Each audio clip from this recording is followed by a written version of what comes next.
Quando noi leggiamo la parola di Dio, no? E io dico che noi cristiani evangelici siamo diventati degli esperti di dottrina. È una delle cose che ci contraddistingue, no? Veniamo dalla riforma protestante, Martin Lutero ha riscoperto la parola di Dio, l'ha portata al popolo e ha dato una struttura ben precisa, dottrinale ben precisa. Ma purtroppo io credo che noi stiamo vivendo un'attitudine sbagliata nelle nostre chiese, che è quella di dimenticarci che la parola di Dio è densa di sentimenti, no? Quando noi leggiamo la parola di Dio, io specialmente sono appassionato dei Salmi di Davide, no? Davide ha scritto la metà dei Salmi, 75 per l'esattezza, e se tu leggi i Salmi di Davide tu trovi sentimenti di tutti i tipi, odio, risentimento, amarezza, angoscia, tutti i tipi di sentimenti, no? E purtroppo quando noi non sappiamo, buongiorno, non sappiamo, c'è qualche bonitore che può aiutarmi qua, per favore?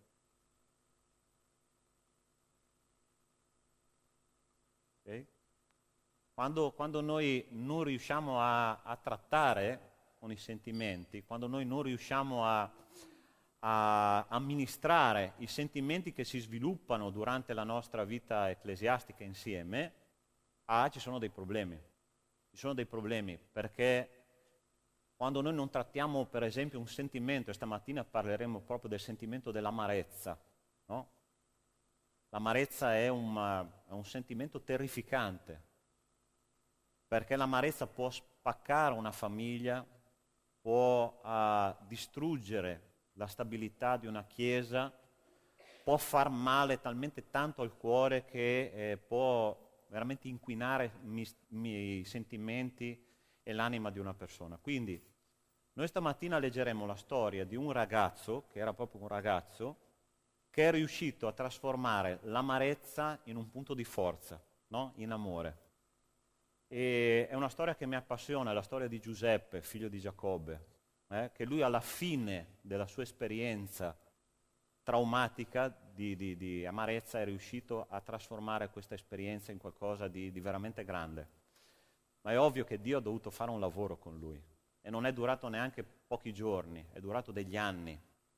E quindi io ti invito ad aprire la parola di Dio in Genesi al capitolo 45 e noi leggeremo i primi 8 versetti di questo testo.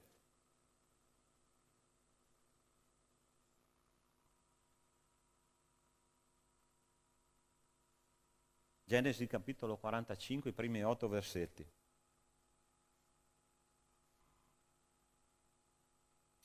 Dice così: allora Giuseppe non poté più contenersi davanti a tutto il suo seguito e gridò: fate uscire tutti dalla mia presenza. Nessuno rimase con Giuseppe quando egli si fece riconoscere dai suoi fratelli. Alzò la voce piangendo, gli egiziani lo udirono e lo udì la casa del faraone. Giuseppe disse ai suoi fratelli: io sono Giuseppe, mio padre vive ancora? Ma i suoi fratelli non gli potevano rispondere perché erano atterriti dalla sua presenza. Giuseppe disse ai suoi fratelli: vi prego, avvicinatevi a me. Quelli si avvicinarono ed egli disse: io sono Giuseppe, vostro fratello, che voi vendeste perché fosse portato in Egitto. Ma ora non vi rattristate né vi dispiace di avermi venduto perché io fossi portato qui, poiché Dio mi ha mandato qui prima di voi per conservarvi in vita. Infatti sono 2 anni che la carestia è nel paese e ce ne saranno altri 5, durante i quali non ci sarà raccolto né mietitura. Ma Dio mi ha mandato qui prima di voi perché sia conservato di voi un residuo sulla terra e per salvare la vita a molti scampati. Non siete dunque voi che mi avete mandato qui, ma è Dio. Egli mi ha stabilito come padre del faraone, signore di tutta la sua casa e governatore di tutto il paese d'Egitto. Possiamo pregare che Dio ci parli questa mattina e tratti con i nostri sentimenti, che Lui possa veramente darci una direzione per la nostra anima. Signore Dio nostro, in questo momento noi sottoponiamo il nostro cuore, Signore. Noi sappiamo che se il nostro cuore non profuma, il nostro sacrificio ecclesiastico, tutto quello che facciamo è inutile. A volte, Signore, dentro di noi abbiamo delle ferite, delle amarezze, Signore, che dobbiamo risolvere e non sappiamo come fare. Ti confessiamo, Signore, che abbiamo difficoltà a trattare con i nostri sentimenti. A volte prendono il controllo delle nostre vite. Ma questa mattina, Signore, dacci una direzione. Facci, Signore, vedere la luce in fondo al tunnel, una via d'uscita. Signore, perché tanti di noi hanno bisogno di essere liberati, Padre, liberati da questi sentimenti negativi. Te lo chiediamo nel nome di Gesù. Amen. Il nome Giuseppe, Joseph, no? È molto simile al nome Gesù. Molto simile al nome Gesù. In effetti, se noi ci pensiamo bene, l'esperienza di Giuseppe è molto simile all'esperienza di Gesù. Gesù è stato venduto, Giuseppe è stato venduto. Giuseppe è stato mandato in prigione, Gesù è stato mandato in prigione dal suo popolo. E quindi Giuseppe rappresenta, è una figura di Cristo, Giuseppe. Giuseppe ha avuto una storia molto traumatica. Lui era ragazzino, aveva più o meno 17 anni, e i suoi fratelli hanno deciso per invidia di venderlo, no? Per alcuni pezzi d'argento. E lui ovviamente, potete immaginare, è stato trasportato, venduto come merce, è stato trasportato in Egitto e là lui ha dovuto reinventarsi una vita, no? Completamente. Lui viveva nell'affetto del padre, della madre, insieme ai suoi fratelli, ma là era uno straniero. Era una persona qualsiasi, lui era uno schiavo e quindi ha dovuto ripartire dal fondo, no? E cercare di nuovo una dignità umana. Ma ovviamente, nonostante lui abbia fatto un lungo percorso a arrivare fino a come abbiamo letto in questo testo biblico, lui è diventato addirittura l'amministratore di tutto l'Egitto, come il padre di Faraone è diventato, ovviamente portava dentro di sé dei sentimenti tremendi, sentimenti di amarezza, sentimenti delle ferite emozionali terribili. E ovviamente Dio non può benedire una persona che porta delle ferite emozionali interiori non guarite. Dio non può usare la mia vita, fratello, e la tua vita, fratello, se tu non sei guarito completamente dalle amarezze che tu hai dentro nel tuo cuore, che io ho dentro nel mio cuore. Dio può fare una liberazione completa soltanto nel momento in cui noi consegniamo nelle sue mani queste emozioni e Lui può veramente finalmente trattare con le nostre anime. Allora sì che lo Spirito Santo sarà totalmente libero di fare la sua azione nella nostra vita. Torniamo a Giuseppe. Giuseppe, come abbiamo detto, era stato tradito dai suoi fratelli, venduto come merce. E lui era diventato una persona molto importante in Egitto. E dopo 17 anni, dice la parola di Dio, che lui era diventato questo personaggio, questo amministratore, lui aveva in mano praticamente le chiavi di tutto l'Egitto, lui amministrava praticamente tutto quello che si poteva immaginare, era la nazione più potente del mondo in quel periodo. Voi potete immaginare, dopo 17 anni che non vedeva i suoi fratelli, arrivare i suoi fratelli lì a chiedergli aiuto, i suoi fratelli non l'hanno riconosciuto, e in quel momento lì avrebbe potuto cominciare a fregarsi le mani e dire: ah, adesso io ho il coltello dalla parte del manico, adesso io posso trattare con voi, visto che voi mi avete trattato come merce, adesso io ho il potere nelle mani, posso fare di voi quello che vuoi. Ma non è quello che è successo. Giuseppe è una bella favola, ma lui ha dovuto trattare con i suoi sentimenti. Lui è passato dall'amarezza al perdono. In questo ponte che passa dall'amarezza al perdono, dalla carnalità alla spiritualità, c'è tutto un percorso da fare. c'è tutta una strada che noi dobbiamo fare. Io non so, fratello, la tua vita, sorella, la tua vita, tu che sei qua, se porti delle amarezze dentro di te, ma noi dobbiamo fare un cammino dall'amarezza per arrivare al perdono, perché Dio possa usarci e possiamo sperimentare la presenza di Dio completa nelle nostre vite. E Giuseppe ha fatto così. Perdonare, punto numero 1, perdonare per Giuseppe vuol dire svuotare il serbatoio delle emozioni negative. Sapete cosa ha fatto lui quando si è fatto riconoscere dai suoi fratelli? Lui ha cominciato a gridare. Forse ti deluderà questa risposta. Ti sei mai messo lungo il Piave? Voi che avete un bellissimo fiume qua vicino che è il Piave, no? Vai a fare un giorno un giro su una spiaggetta, come io ho visto, e comincia a gridare il Signore. Là nessuno ti sente, solo Dio. Comincia a buttare fuori tutto quello che c'è nel tuo cuore. Parla con Dio, perché Giuseppe, fratelli, era un uomo altamente spirituale. Lui aveva un rapporto personale con Dio fortissimo. Ma lui non ha represso i suoi sentimenti. Sapete cosa siamo abituati a fare noi nelle nostre chiese? A mettere la mascherina e il sorriso della domenica.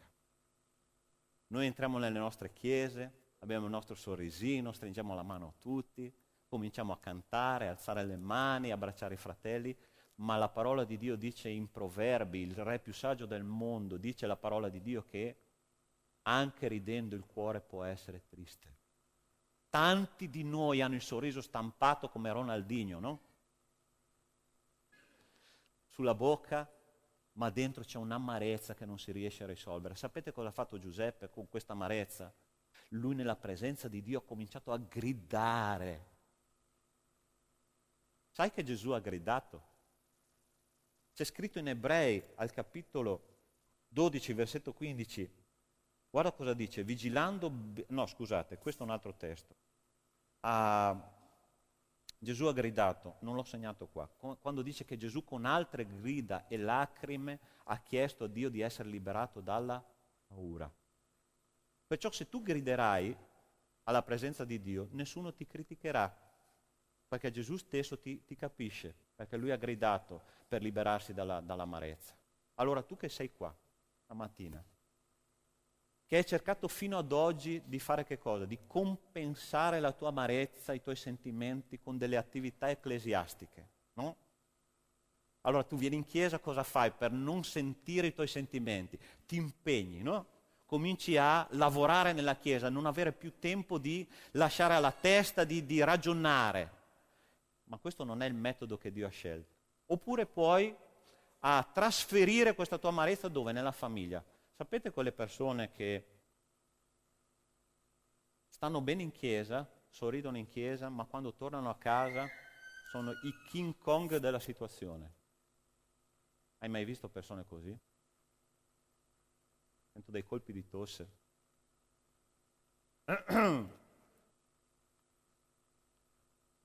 Fratelli, a volte è capitato anche a me. Sapete? Io non avevo risolto dell'amarezza, venivo qua nella chiesa, facevo il mio bel sermone e poi tornavo a casa e diventavo cattivo. E il Signore ha cominciato a dirmi, c'è qualcosa che tu non hai risolto con delle persone.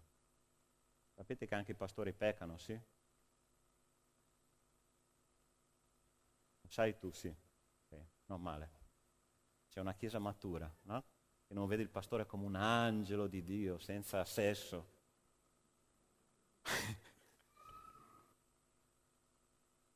È così, fratelli. Se noi nelle nostre case portiamo la nostra amarezza, noi trasferiamo il problema. Ma noi dobbiamo fare come Giuseppe ha fatto. Lui, sapete cosa ha fatto? Ha gridato a Dio, talmente forte che dice la parola di Dio che anche il faraone lo ha sentito. Ma la cosa interessante è che quando lui ha gridato, sapete cosa ha fatto? Ha cacciato tutti i suoi servi fuori, perché era un momento di intimità suo con Dio e con i suoi fratelli. Sapete come si risolve l'amarezza? Nell'intimità con Dio, svuotandosi di tutto quello di cui tu ti sei riempito durante forse anni. Non so se ti è mai capitato. Ci sono quelle persone, questo è un termometro che tu devi mettere qua sotto, per sentire la tua febbre spirituale. Ci sono quelle persone, no, che tu conosci, ti sono simpatiche al primo impatto, è vero o no? C'è qualcosa in quelle persone che subito ti prendono, no? ma ci sono quelle persone che tu incontri che subito ti stanno qua, vero o no? Ti è mai capitato questo? Sai perché? Perché la nostra mente, fratelli, è un serbatoio che si ricollega delle esperienze del passato. Quella persona con certezza ti ricorda qualcuno che ti ha fatto del male. Qualcosa dentro di te è successo nel passato che ti ricollega a quel viso, a quella situazione, a quel tono di voce, a quel sentimento che tu stai provando e tu quella persona, mamma mia quanto mi sta antipatico. Io avevo in ufficio, fratelli, una persona, quando facevo il mio lavoro secolare, ho detto, mamma mia, gente, questo qua è capitato proprio nel mio ufficio, eravamo io e lui, non potevamo guardare a destra, a sinistra, non come Adamo ed Eva che c'era anche il serpente, no, eravamo io e lui. E dico, ma proprio questo mi doveva capitare. La persona più antipatica del mondo mi era capitata lì in ufficio.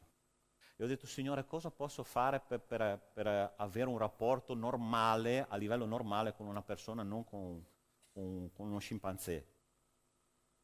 Allora Dio ha cominciato a ministrare il mio cuore. Quella persona mi ricordava tanto una persona antipatica, arrogante che faceva parte del mio passato. Quando io ho liberato perdono per quella persona del passato, questa persona, sapete cosa è diventata la persona più amica che io avevo sul mio posto di lavoro? Io non so te, ma tante cose noi ci portiamo dentro nella nostra storia che dobbiamo risolvere. E quando noi trattiamo così con Dio, quando noi svuotiamo il nostro serbatoio di emozioni negative, il Signore comincia a guarire la nostra anima. Giuseppe ha fatto il primo passo per la guarigione. Il perdono mette, punto numero 2, il perdono mette in primo piano il legame di appartenenza familiare.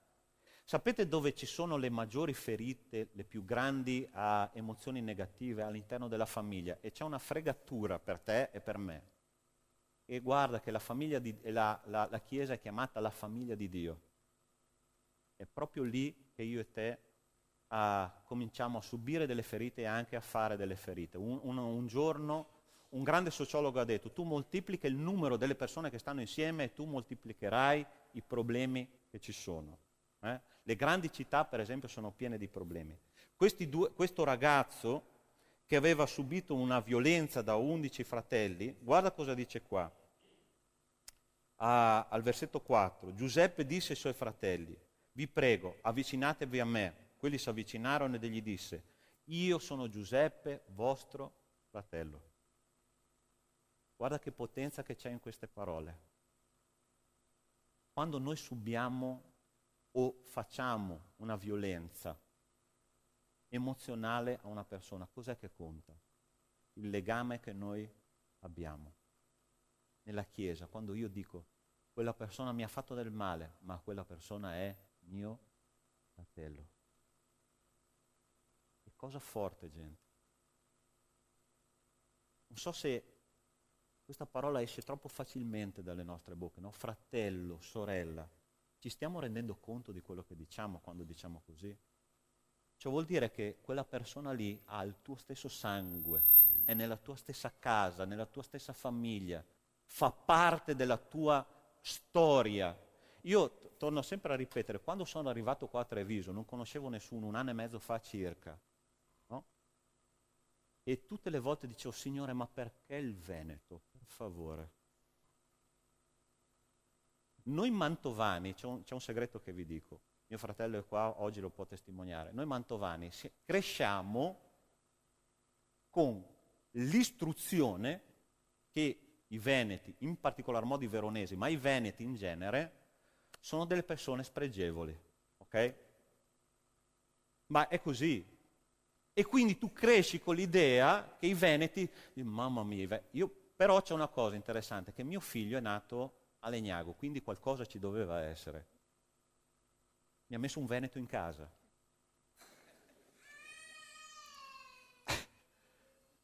E quando sono arrivato qua ho detto, Signore, perché avere a che fare con i veneti?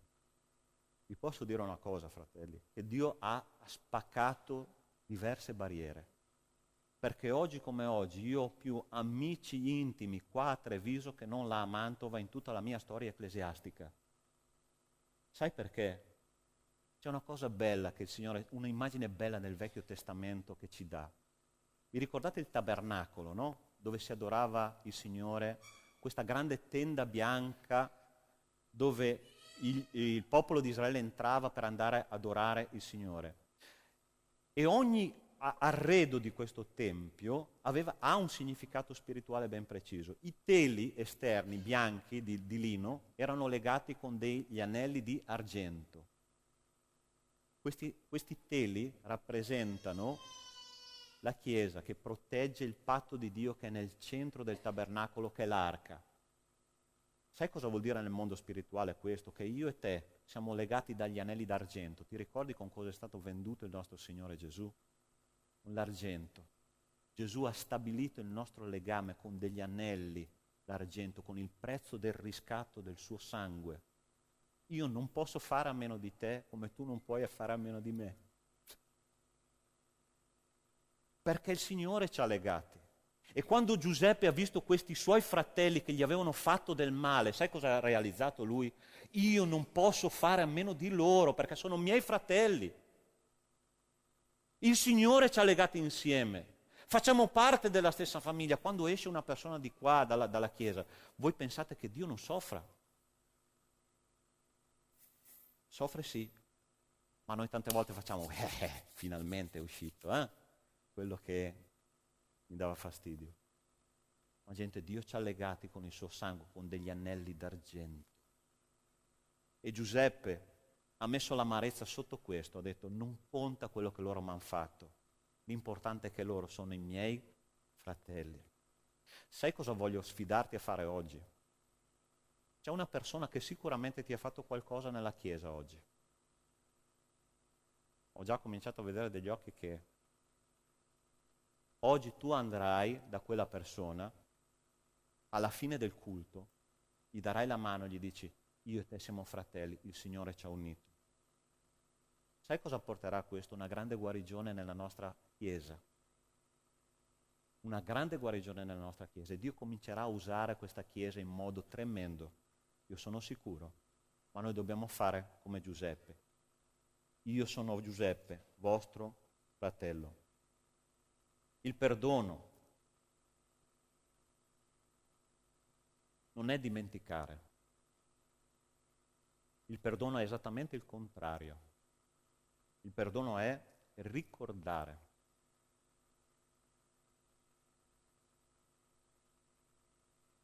C'è una cosa interessante che noi facciamo, no? C'è un detto popolare che pensiamo sia di una saggezza enorme, ne deve passare di acqua sotto i ponti, no? C'è questo detto saggio, tra virgolette, mondano.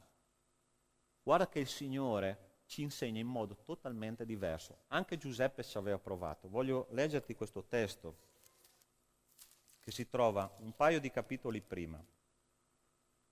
Al capitolo 43, versetto 50 dice così. Prima che venisse il primo anno di carestia, nacquero a Giuseppe 2 figli che Asenat, figlia di Potifera, sacerdote di On, gli partorì. Giuseppe chiamò il primogenito Manasse perché disse, Dio mi ha fatto dimenticare ogni mio affanno e tutta la casa di mio padre. Il secondo lo chiamò Efraim perché disse, Dio mi ha reso fecondo nel paese della mia afflizione. Guarda come Giuseppe ha chiamato i suoi 2 figli. Uno, Dio mi ha fatto dimenticare e Dio mi ha dato abbondanza in questo. Cosa cerchiamo di fare noi quando abbiamo una amarezza irrisolta? Guardiamo al futuro, no? Guarda, è vero che quel fratello là mi ha ferito, ma non importa. Guarda cosa ho oggi, ho tante cose belle che devo considerare, ma il sentimento rimane dentro, no? Quando Dio ha portato i fratelli di Giuseppe nella sua presenza, voi potete immaginare cosa è successo nella sua testa? Allora noi cominciamo a fare la nostra esperienza di vita, la nostra sofferenza rimane dentro, poi a un certo punto noi vediamo passare per strada proprio esattamente quella persona, oppure ce la troviamo lì a fianco nella seggiola, no? E quella persona è tranquilla, sembra che non abbia mai fatto niente di male nella tua vita, no? Tu come cominci a sentirti? Ti è mai capitato questo?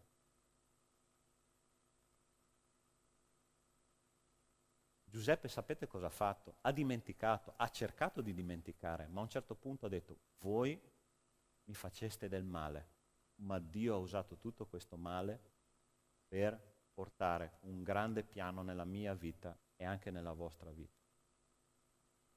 Giuseppe ha ricordato, ti do un consiglio, ok? Io l'ho fatto ed è grandemente liberatorio. Non cercare di dimenticare quello che le persone ti hanno fatto. Mettiti nella tua camera, chiudi a chiave e comincia a ricordare tutto quello che ti hanno fatto. Poi prendi, scrivi su un foglio quello che tu stai sentendo, fai una pallottola, buttala nelle spazzature e dire Dio appartiene a te, io non voglio più saperne niente. Ma tu devi ricordare, perché se cerchi di dimenticare tu chiudi un cassettino, ma dentro c'è un fantasma che prima o poi continuerà a urlare e se non urla di giorno sai cosa succede? Urla di notte. La tua coscienza comincerà a premere di notte e tu comincerai a svegliarti con dei sogni strani, delle cose, a meno che non mangi la pizza con le cipolle alla notte, sarà una questione di coscienza o la fagiolata. Ma è una questione di coscienza. Nel momento in cui noi risolviamo questo, gente, la liberazione che c'è nel mondo spirituale è tremenda. Tu dormirai un sonno tranquillo che neanche ti immagini, perché tu hai consegnato nelle mani di Dio. Ma tu devi ricordare, Giuseppe ha detto così, guarda cosa dice la parola del Signore. Dice, io sono Giuseppe, vostro fratello, che voi vendeste perché fosse portato in Egitto. Lui ricordava molto bene. Lui non è passato sopra. Sapeva che cosa era successo, ma lui ha consegnato tutto nelle mani di Dio. Quindi, passiamo al punto numero 4, che è l'ultimo. Il perdono permette di capire i piani di Dio e il perdono ci permette anche un alto livello spirituale. Allora, per 3 volte Giuseppe dice, non siete voi che mi avete mandato qua, ma è stato Dio. Non siete stati voi a ferirmi, ma il Signore ha permesso una situazione nella mia vita, il Signore ha permesso una situazione nella tua vita, perché le ferite, cari fratelli, la parola di Dio dice, Isaia 53, le ferite di Gesù ci hanno guariti e sapete che tante volte le nostre ferite ci guariscono. Ci sono ferite che portano alla guarigione dell'anima, ferite che ci costringono a affrontare il nostro orgoglio. Quando una persona ci ferisce, no? Che cosa siamo costretti a fare? Il nostro orgoglio, no? Comincia adesso. C'è quella frase che a volte noi non diciamo con la bocca, ma la pensiamo, no? Tu non sai chi sono io. È vero o no? Tu non sai chi sono io. Perché mi ferisci così? Ma ti rendi conto di quello che hai fatto? Gesù guardava le persone che gli inchiodavano i chiodi nei polsi e diceva, Padre, perdona loro perché non sanno quello che fanno. Quando noi ci feriscono, fratelli, noi siamo obbligati a scendere in un campo di battaglia dove c'è una medaglia che ha su un nome che si chiama pace, no? Ma per fare questo noi dobbiamo affrontare orgoglio, dobbiamo affrontare amarezza, dobbiamo affrontare risentimento, dobbiamo affrontare ipocrisia. Tutti questi nemici non si sconfiggono nel giro di 2 minuti e neanche automaticamente. Noi dobbiamo scendere in campo, dobbiamo guardare il nostro io nella nostra faccia, nel nostro specchio spirituale e cominciare a combattere con le armi del Signore.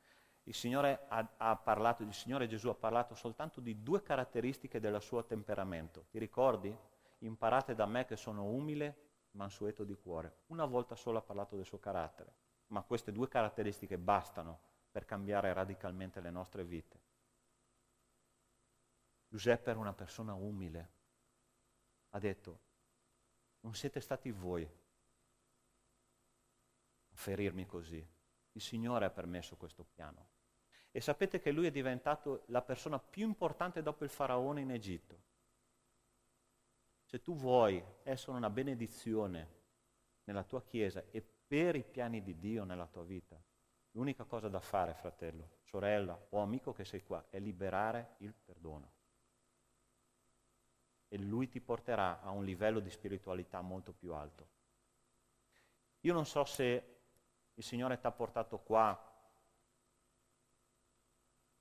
con un'esperienza di questo tipo, ma sono sicuro che Dio mi ha messo nel cuore queste parole da darti.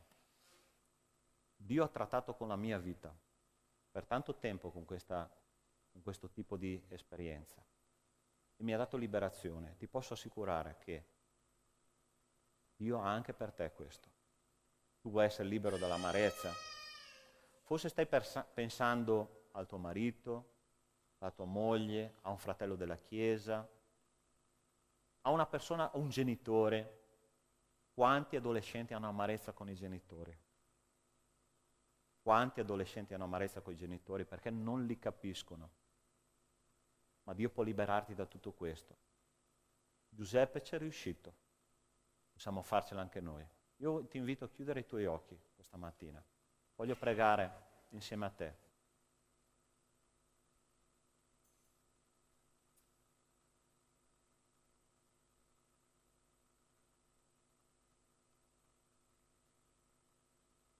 Io ti invito a lasciare stare la dottrina per un culto. La dottrina è fredda, senza l'amore di Dio. E l'amarezza blocca l'amore di Dio. Pensa alla persona che ti ha ferito.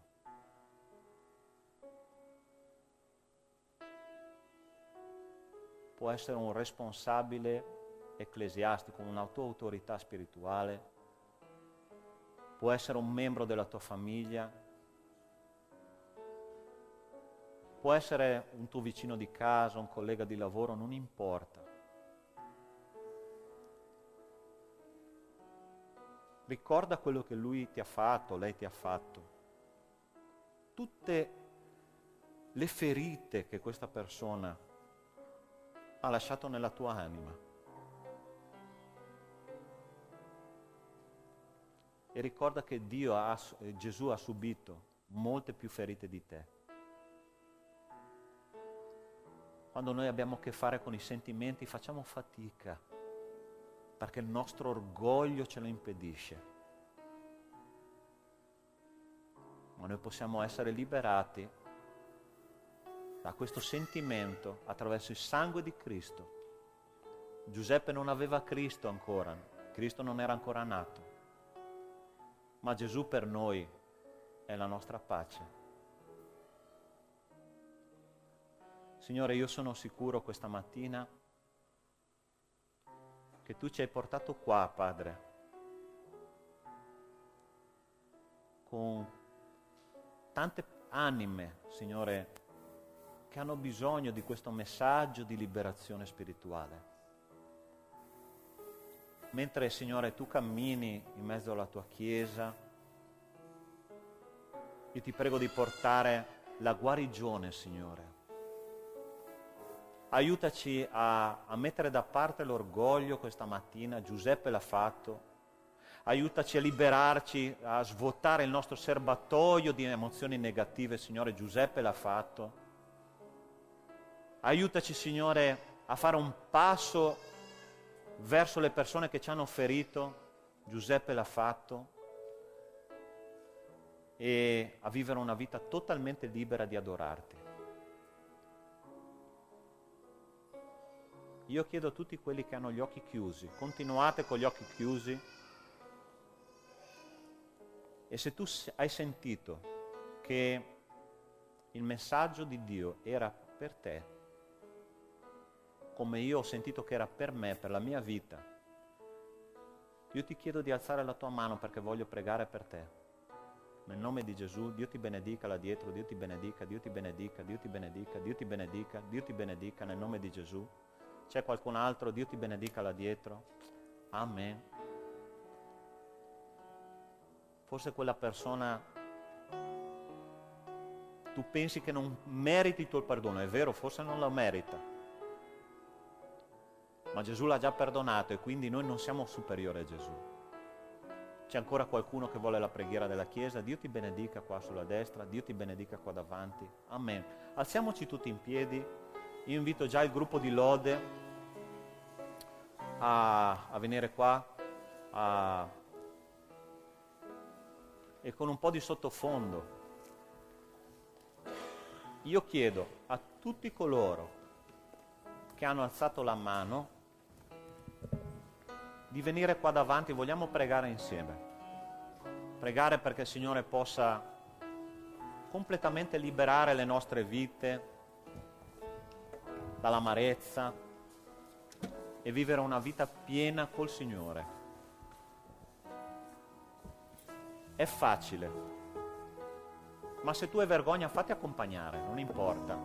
Gesù non si è vergognato di te sulla croce. Gesù conosce la nostra storia. Gesù conosce la nostra storia e Lui sa bene che noi abbiamo bisogno di guarigione dell'anima. Fratelli, è normale sentirsi feriti, è normale ferire, perché quando le persone vivono insieme succede questo. Ma Gesù usa le ferite per guarire. Attraverso il suo sangue, attraverso le sue ferite, dice la parola di Dio, noi siamo stati guariti. Amen? Che liberazione che ci sarà stamattina nella Chiesa. Quando succede questo, fratelli, noi decolliamo, sono sicuro. Amen? Preghiamo insieme.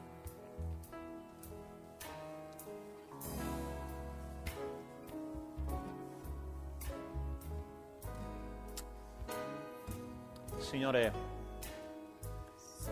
vedendo i volti, Signore, dei nostri fratelli, dei miei fratelli,